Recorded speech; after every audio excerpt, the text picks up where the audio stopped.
Bonjour les amis, j'espère que vous allez bien. Moi, ça va plutôt pas mal.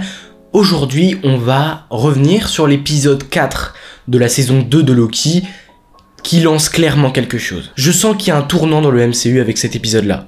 Et je vais vous expliquer en quoi tout ça pourrait mener jusqu'à Avengers The Secret Wars, mais on va revenir comme d'habitude point par point avec les points positifs, les points négatifs, les théories, etc. pour donner une note sur cet épisode, mais surtout en retirer la leçon, comme dans chaque épisode j'essaie de retirer une petite leçon, comment cet épisode-là va lancer les hostilités pour les futurs films Avengers. Et on peut se dire quand même qu'ils sortent dans plusieurs années, mais bon, on va y revenir. Bon, comme d'habitude, on passe au résumé de l'épisode. En même temps, je donne un petit avis général.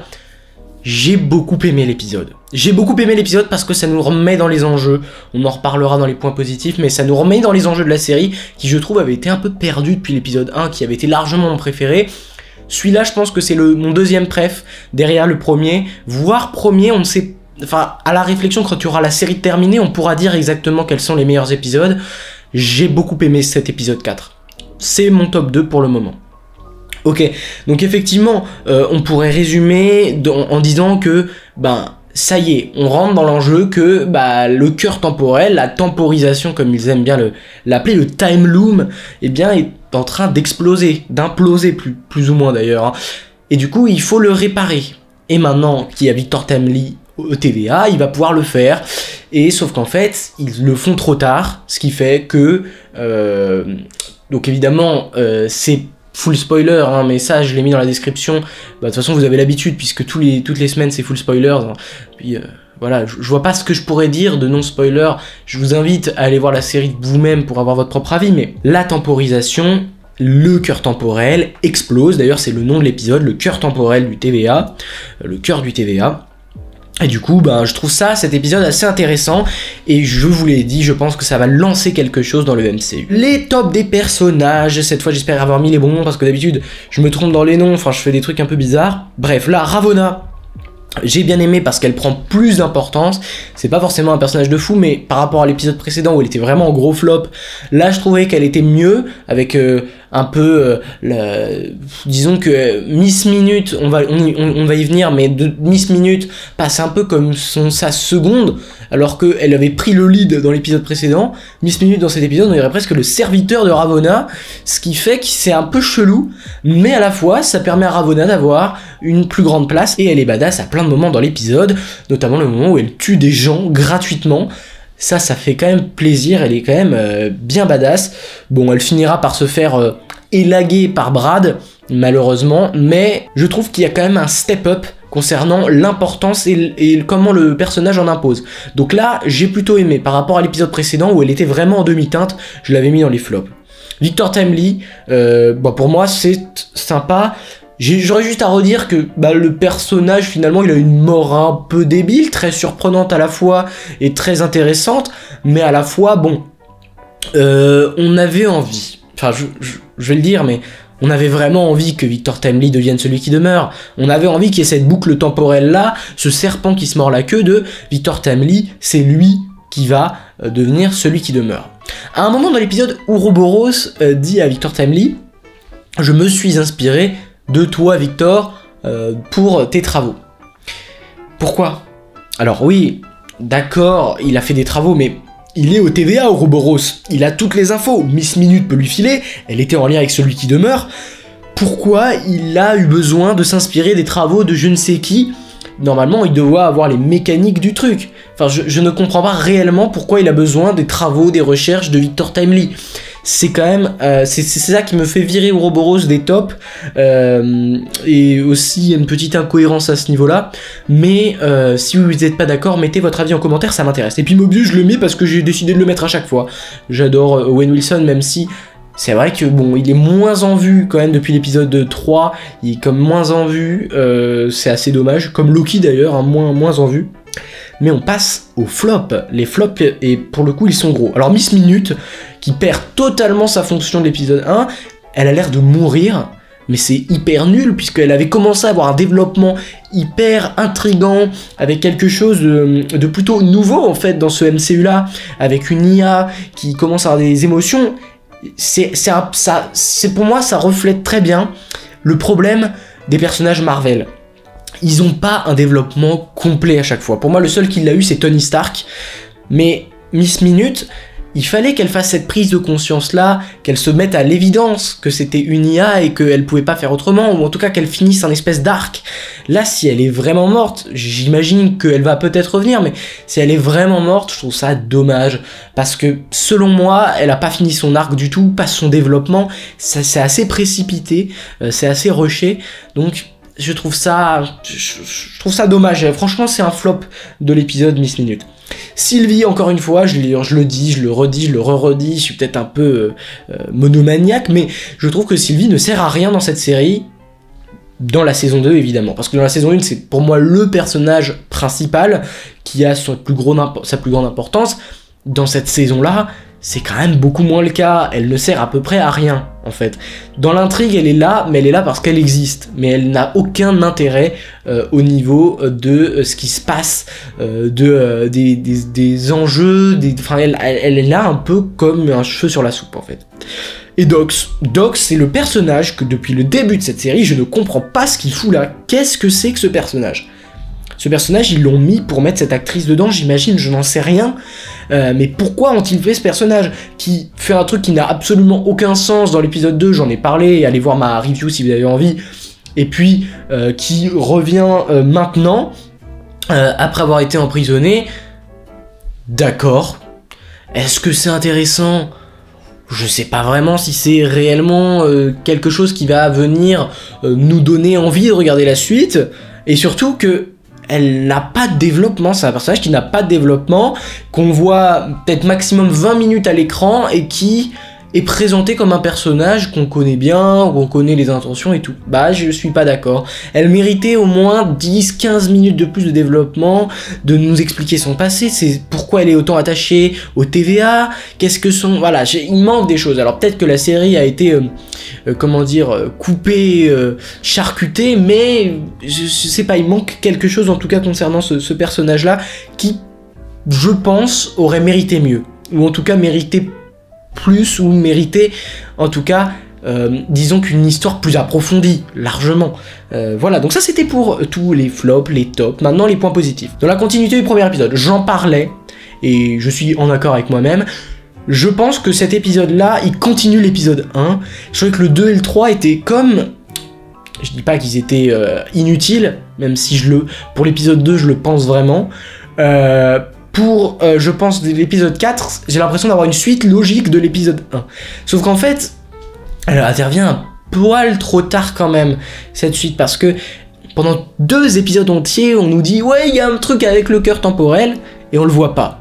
Et maintenant que ça arrive, bah, en fait, l'urgence n'a pas été bien mise en contexte, parce qu'en fait, ça fait 2 épisodes qu'on nous dit que c'est sur le point de mourir et on fait rien. Enfin, on fait rien. Évidemment qu'ils sont allés chercher Victor Timely pour régler ce problème, au final ça ne sert à rien. Donc effectivement ils font des trucs mais qui ne servent au final à terme à rien. Ce qui est quand même assez dommage. Deuxième point positif, Victor Timely, ça dégage. Victor Timely, c'est fini. Je suis très content parce que ce personnage, peut-être qu'il était important parce que c'est Kang et tout. À la fois, je vous ai dit qu'on avait envie de voir ce serpent qui se mord la queue, ce Victor Timely qui devient celui qui demeure, parce que ça aurait été, je dis pas jouissif, mais ça aurait été, comment dire, quelque chose qui aurait été un peu tchatcheur, et surtout que, bah du coup, ça aurait rendu la série plus attractive de se dire comment il va faire pour devenir celui qui demeure. Là, il meurt comme un cheveu sur la soupe. Bon, c'est pas très grave, je l'ai quand même mis dans les tops parce que c'est un des meilleurs personnages. Alors pourquoi vous allez me dire, je suis content que Timely s'en aille? Parce que Victor Timely, j'avais peur qu'on montre que lui en Kang dans la série. Et ça m'aurait un peu saoulé, parce que la menace Kang, comme je vous l'ai dit précédemment, bah, je trouve qu'on la voit pas assez. C'est vraiment ce que j'avais dédié dans ma dernière vidéo, c'est un peu de traiter le Kang, notamment de Loki. La menace n'est pas présente. Est-ce que Kang aujourd'hui vous fait peur? Pour moi, même le conseil des Kang, tu le bats.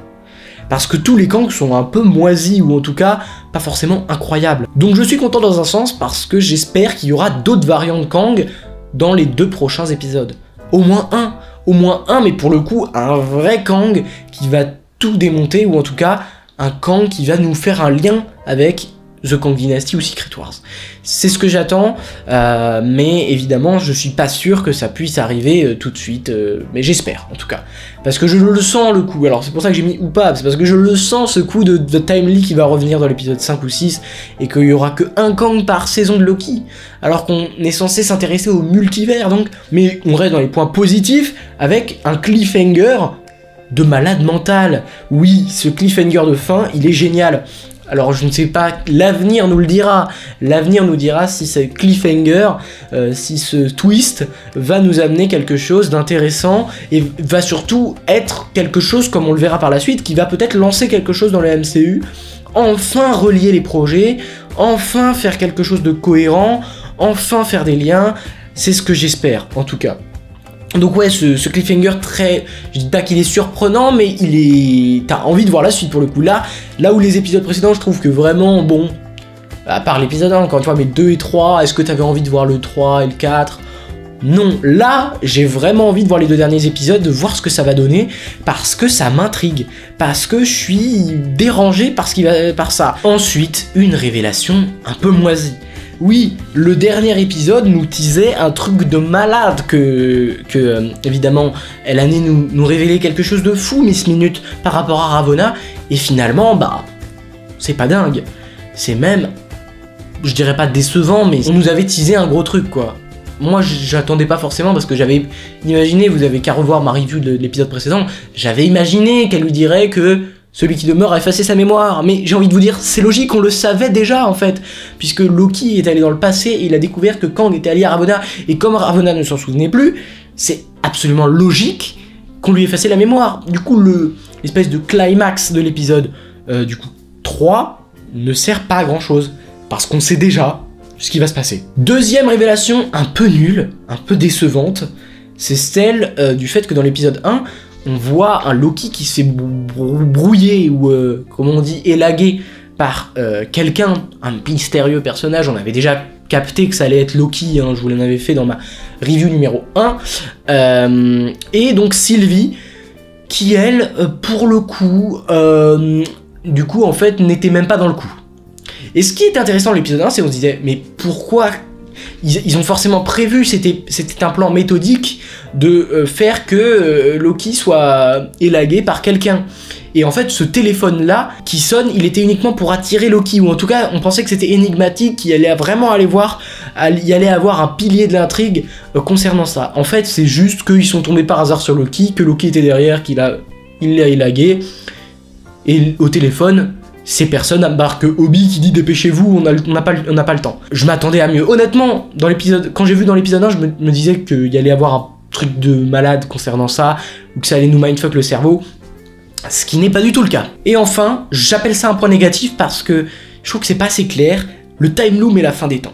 Le time loom, comme on nous le dit, c'est le temps brut, en fait, le temps qui passe, le temps immatériel transformé en ligne temporelle, en quelque chose de tangible.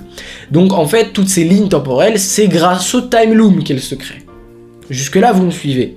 Ça veut dire que si le time loom explose, ça veut dire qu'il n'y a plus de forme à ce temps, le temps n'est pas mis en forme en fait. Donc en fait, tout se mélange, il peut y avoir un brouillard de trucs de nul. Sauf que, on l'a su dans le livre de la timeline officielle du MCU, et je pense que voilà, c'est comme ça qu'imagine les choses Marvel, l'éternel flux temporel n'est uniquement que l'univers 616, l'univers du MCU, là où on a eu tous les événements du MCU jusqu'à présent. Donc ça veut dire que le TVA, en réalité, soit il y en a plusieurs pour chaque réalité, machin, soit il y en a qu'un en fait. Le TVA n'existe que pour l'univers 616. Et en fait, toutes les branches qui s'en sortent en fait de cet univers 616, eh bien, comment dire, elles sont supprimées, elles étaient en tout cas supprimées par le TVA, et là en fait, elles commençaient à s'étendre un peu trop pour que le time loom puisse agir. Donc maintenant, ma question c'est, le time loom, il n'existe pas pour les autres univers, alors pourquoi ils existent et tout va bien? Pour moi, il y a vraiment une confusion. Pour moi, il devrait y avoir un manuel du TVA que tout un chacun pourrait consulter pour comprendre réellement qui est quoi, quel est le but réel de la TVA, parce qu'on n'a jamais eu vraiment une explication claire de ce qu'était la TVA. Le TVA.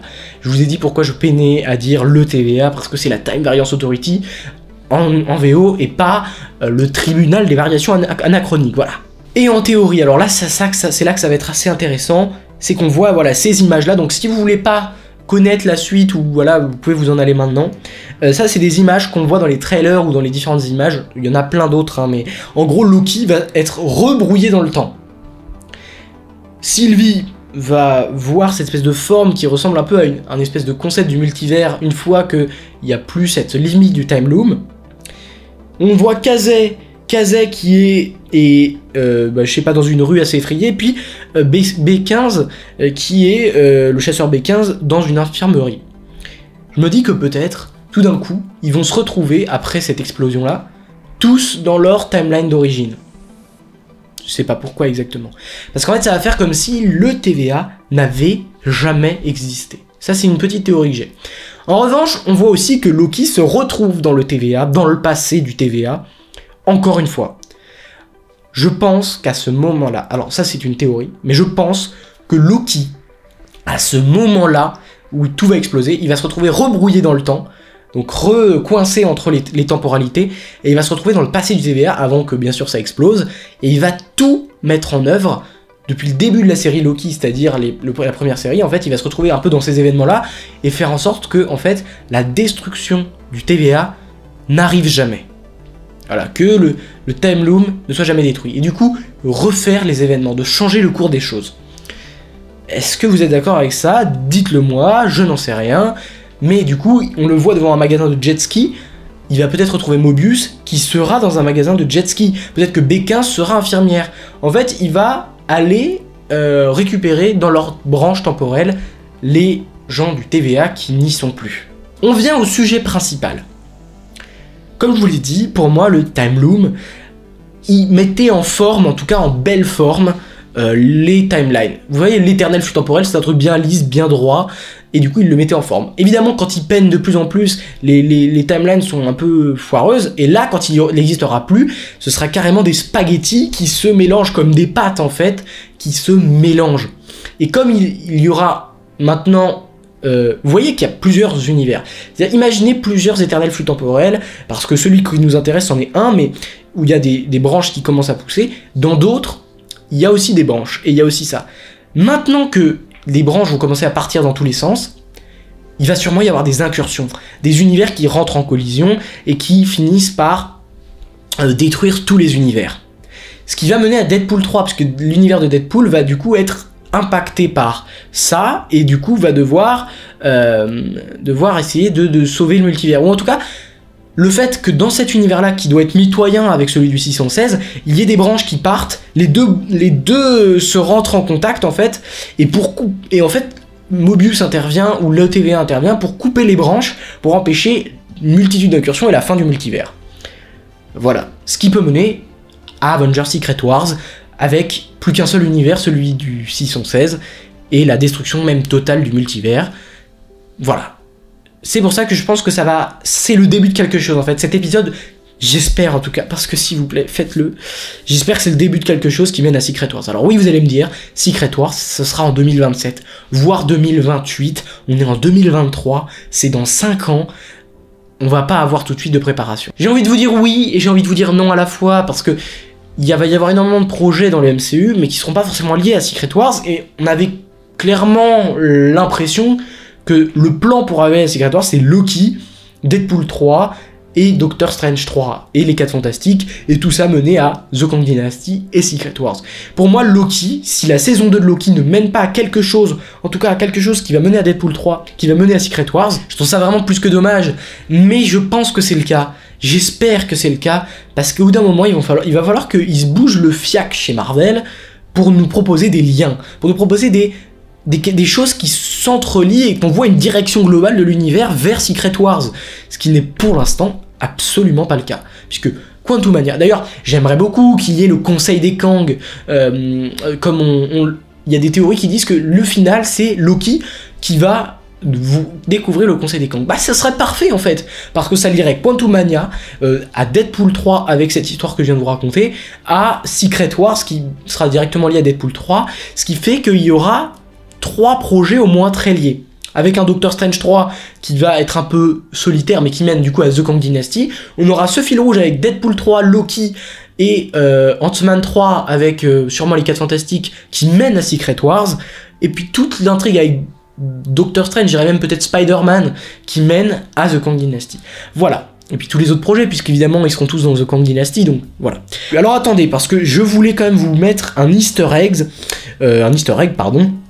à propos de l'univers 42, parce que quand celui qui demeure dit à Miss Minute d'effacer les souvenirs de Ravonna, il lui dit exécute le protocole 42. Et je trouvais ça vraiment drôle, et puis j'avais vu aussi, quelqu'un avait souligné ça, c'est vrai. L'univers 42, c'est Miles Morales, c'est le multivers, c'est aussi lié à ça, je pense pas que ce soit un hasard. Et puis la dimension négative des 4 Fantastiques, qu'on verra peut-être un jour, ça c'est possible, mais qui à la fois en fait est le royaume quantique, hein, c'est à peu près la même chose. Dans les comics, c'est plus la dimension négative, c'est le royaume quantique. En gros, eh bien les deux sont des trucs 42. Ce serait la dimension 42, enfin bref. Voilà, donc on a des liens là, c'est pour ça que je mets 5 étoiles à cet épisode, parce que il a tout, en fait. Il lit l'épisode 1 à l'épisode 5 et 6, et il nous propose enfin une piste pour la suite du MCU. Donc écoutez, bah, je suis bien heureux de ce qui se passe du côté de Loki, ça va me rassurer. En tout cas, pour moi, hein, l'épisode 5 va être crucial. Si l'épisode 5 n'est pas réussi, la série, ça va être galère. Mais c'est surtout l'épisode 6 qui va être très intéressant. Qu'est-ce qu'on va nous teaser? Est-ce que la série Loki va encore une fois reteaser un truc comme la saison 1, reteaser une saison 3 par exemple, ou mener directement à un autre projet du MCU, ou carrément finir une intrigue, et le fait qu'on n'en reparlera plus jamais du TVA. Ce qui me paraît quand même illogique. Bref, j'espère que vous avez aimé la petite review.